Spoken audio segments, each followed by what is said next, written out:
আপনি কি নতুন বাড়ি বানাচ্ছেন নাকি পুরনো দেওয়াল মেরামত করে আবার রং করতে চান? ঠিকমতো ওয়ালপুটি না লাগালে রং কয়েক মাসেই উঠে যাবে, দাগ আর ফাটল বের হয়ে আসবে, আর টাকা পয়সাও যাবে পানিতে। আজকের ভিডিওতে আমি দেখাবো বাংলাদেশের সহজে পাওয়া পুঁটি দিয়ে কিভাবে ধাপে ধাপে দেওয়াল প্রস্তুত করবেন, কিভাবে পুঁটি মেশাবেন, কতক্ষণ শুকাতে দেবেন, আর একটা পুঁটি ব্যাগে আনুমানিক কত স্কোয়ার ফিট পর্যন্ত কাজ করা যায়। ভিডিও শেষ পর্যন্ত থাকলে আপনার বাড়ির মাস্টার বা রাজমিস্ত্রির সাথে নিজেই ক্যালকুলেশন বুঝে কথা বলতে পারবেন। আমাদের দেশে অনেকে সোজা সিমেন্ট প্লাস্টারের ওপর রং করে ফেলে, পরে সমস্যা শুরু হয়, দাগ, ফাটল, স্যাঁতসেঁতে দাগ। ওয়ালপুটি মূলত দেওয়ালের জন্য একটা স্মুথ, মসৃণ ফিনিশ তৈরি করে, যাদের রং সুন্দর ধরে, কম খরচে ভালো ফিনিশ পাওয়া যায় আর লং লাস্টিং হয়। আজকে আমি খুব সহজ ভাষায় দেখাবো প্রথমে কিভাবে দেওয়াল পরিষ্কার করবেন, তারপর মিক্সিং, তারপর প্রথম কোট, দ্বিতীয় কোট, আর শেষে স্যান্ডিং বা ঘষা মাজা। প্রথম কাজ, দেওয়াল প্রেপারেশন। যদি পুরনো রং থাকে, যতটা সম্ভব স্ক্রেপার দিয়ে তুলে ফেলুন। ঢিলা অংশগুলো ভালো করে ঘষে পরিষ্কার করুন। যেসব জায়গায় প্লাস্টার উঠে গেছে বা বড় গর্ত আছে, আগে সিমেন্ট বালির মিশ্রণ দিয়ে রিপেয়ার করে সমান করে নিন। দেওয়ালে যদি স্যাঁতসেঁতে সমস্যা থাকে, আগে তার কারণ বুঝে সমাধান করুন, যেমন বাইরের দেওয়ালে পানি ঢুকছে কিনা, ছাদ থেকে সিপেজ আছে কিনা। স্যাঁতসেঁতে দেওয়ালে সরাসরি পুঁটি দিলে কিছুদিন পরেই দাগ বের হয়ে আসবে, তাই ড্যাম্প প্রুফ কোট বা কেমিক্যাল ইউজ করতে হতে পারে। সবশেষে দেওয়ালকে ভালো করে ঝাড়ু বা ব্রাশ দিয়ে ধুলোবালি ফেলে পরিষ্কার করে নিন। প্রয়োজনে হালকা পানি স্প্রে করতে পারেন, তবে ভিজা ভিজা দেওয়ালে পুঁটি শুরু করবেন না। এখন আসি পুঁটি মেশানোর প্রসঙ্গে। বাংলাদেশে সাধারণত সিমেন্ট বেসড ওয়াল পুঁটি পাওয়া যায়, ২০ কেজি কিংবা ২৫ কেজির ব্যাগ।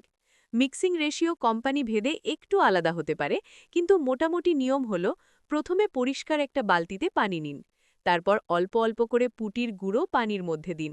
সবসময় পাউডার পানিতে দিবেন, পানি পাউডারের ওপর ঢাললে দলা পাকিয়ে যায়। একটা স্টিক বা হ্যান্ড মিক্সার দিয়ে ভালোভাবে নাড়ুন, যেন কোনো গুটি না থাকে, স্মুথ পেস্ট হয়। খুব বেশি পাতলা করলে দেওয়ালে ঠিকমতো ধরবে না, আবার বেশি ঘন করলে লাগাতে কষ্ট হবে। মাঝারি কনসিস্টেন্সি রাখুন, যেন স্টিল স্ক্রেপার বা প্লাস্টিক ট্রাওয়েল দিয়ে সহজে কানা যায়। মেশানোর পর ৫ থেকে ১০ মিনিট রেখে আবার একবার নাড়িয়ে নিন, তারপর কাজে লাগান। একসাথে বেশি পুঁটি মেশাবেন না, কারণ কিছু সময় পর সেট হয়ে শক্ত হতে শুরু করে। এবার আমরা প্রথম কোট লাগাবো। স্ক্রেপার বা ট্রাওয়েল দিয়ে নিচ থেকে ওপরের দিকে পাতলা লেয়ার করে পুঁটি লাগান। লক্ষ্য রাখবেন, এক জায়গায় খুব পুরু আর পাশের জায়গায় খুব পাতলা যেন না হয়। যতটা সম্ভব সমানভাবে টানার চেষ্টা করুন। প্রথম কোটে আপনি মূলত সব গর্ত, ছোটখাটো উঁচু নিচু জায়গা লেভেল করতে চেষ্টা করবেন। প্রথম কোট লাগানোর পর অন্তত ৮ থেকে ৬ ঘন্টা, অনেক ক্ষেত্রে ১২ ঘন্টা পর্যন্ত শুকাতে দিন। আবহাওয়ার উপর ডিপেন্ড করবে। ঢাকা বা চট্টগ্রামের মতো আর্দ্র এলাকায় একটু বেশি সময়ও লাগতে পারে, তাই হাতে গরম দেখে কাজ করবেন। শুকানোর আগে স্যান্ডপেপার বা দ্বিতীয় কোট দেবেন না। প্রথম কোট ভালোভাবে শুকিয়ে গেলে ৩২০ বা ৪০০ গ্রিটের স্যান্ডপেপার দিয়ে হালকা ঘষে নিন। এতে ছোটখাটো উঁচু নিচু চলে যাবে আর দ্বিতীয় কোট আরও মসৃণ বসবে। এখন আবার নতুন করে পুঁটি মিশিয়ে দ্বিতীয় কোট লাগাবেন। দ্বিতীয় কোট সাধারণত অনেক পাতলা হয়, শুধু স্মুথনেস আনার জন্য। আবারও শুকানোর জন্য যথেষ্ট সময় দিন, তারপর ফাইন স্যান্ডিং করুন।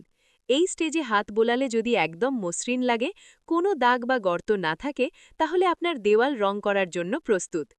এবার আসি অনেকের গুরুত্বপূর্ণ প্রশ্নে।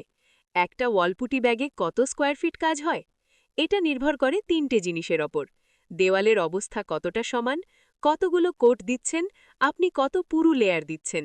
সাধারণভাবে কোম্পানিগুলো বলে ২০ কেজি পুঁটি দিয়ে আনুমানিক ১৮ থেকে ২০ স্কোয়ার মিটার পর্যন্ত ২ কোট কাজ করা যায়, মানে ১৯০ থেকে ২১০ স্কোয়ার ফিটের মতো। একটা রুমের ৪ দেওয়াল মিলিয়ে অনেক সময় এক ব্যাগেই হয়ে যায়। তবে যদি দেওয়াল খুব উঁচু নিচু হয়, বেশি পুঁটি খাবে, তখন কাভারেজ কমে যাবে। আর খুবই ভালো প্লাস্টারে পাতলা কোটে দিলে আরও বেশি এরিয়া কাভার হতে পারে। নিজের রুমের মাপ আপনি সহজে ধরতে পারেন। লম্বা গুণ চওড়া ধরে প্রতিটি দেওয়ালের এরিয়া হিসেব করে টোটাল যোগ করে তারপর ব্যাগের ক্যালকুলেশনের সাথে মিলিয়ে নিলেই হবে। সবসময় ভালো ব্র্যান্ডের অরিজিনাল পুঁটি কিনবেন। সস্তা নকল পণ্য দিয়ে ভবিষ্যতে সমস্যা হবে। পুঁটির ব্যাগ সবসময় শুকনো জায়গায় রাখবেন, পানি যেন না লাগে। কাজ করার সময় দরজা জানলা খোলা রাখবেন, যেন ভেন্টিলেশন থাকে এবং ধুলোবালি বের হয়ে যায়। স্যান্ডিং করার সময় মাস্ক ব্যবহার করুন। পুটির ধুলো ফুসফুসের জন্য ক্ষতিকর। যারা বাসাবাড়ি কনস্ট্রাকশন বা রেনোভেশন করছেন, বিশেষ করে ঢাকার মতো শহরে, একবার ঠিকমতো পুটি করলে অনেক বছর রং সুন্দর থাকবে। এই ছিল আজকের ভিডিও। কিভাবে ওয়ালপুটি লাগাবেন, কিভাবে মেশাবেন, আর একটা ব্যাগে আনুমানিক কতটা এরিয়া কভার করা যায়। আপনি যদি বাড়ি বানানোর প্ল্যানিং করেন, আশা করি ভিডিওটা আপনার কাজে লাগবে।